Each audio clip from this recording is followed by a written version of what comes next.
Live तस्वीरें दिखाते प्रधानमंत्री नरेंद्र मोदी संबोधित कर रहे हैं। विश्व पर्यावरण दिवस पर क्या कुछ कह रहे हैं आपको सुनाते हैं। कम होने से मिट्टी का जो लगातार क्षरण हो रहा है उसे कैसे रोके। साथियों, इन सब बातों को ध्यान में रखते हुए ही देश में बीते वर्षों में जो सबसे बड़ा बदलाव हुआ है वो है देश की कृषि नीति में। पहले हमारे देश के किसान के पास इस जानकारी का अभाव था कि उसकी मिट्टी किस प्रकार की है, उसकी मिट्टी में कौन सी कमी है, कितनी कमी है। इस समस्या को दूर करने के लिए देश में किसानों को सॉइल हेल्थ कार्ड देने का बहुत बड़ा अभियान चलाया गया।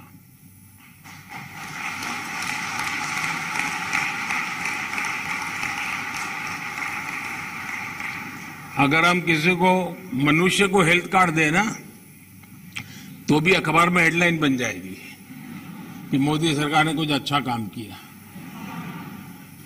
ये देश ऐसा है जो सॉइल हेल्थ कार्ड दे रहा है, लेकिन मीडिया की नजर अभी कम है।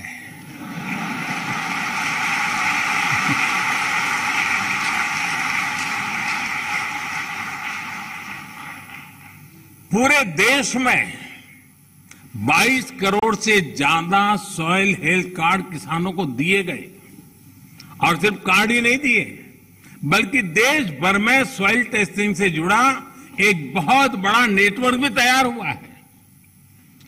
आज देश के करोड़ों किसान सॉइल हेल्थ कार्ड से मिली जानकारी के आधार पर फर्टिलाइजर्स और माइक्रो न्यूट्रिएंट्स का उपयोग कर रहे हैं। इससे किसानों को लागत में 8 से 10% की बचत हुई है और उपज में 5 से 6% की बढ़ोतरी देखी गई है।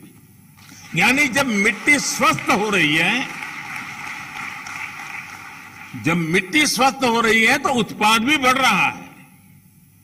मिट्टी को लाभ पहुंचाने में यूरिया की 100% नीम कोटिंग ने भी बहुत फायदा पहुंचाया है।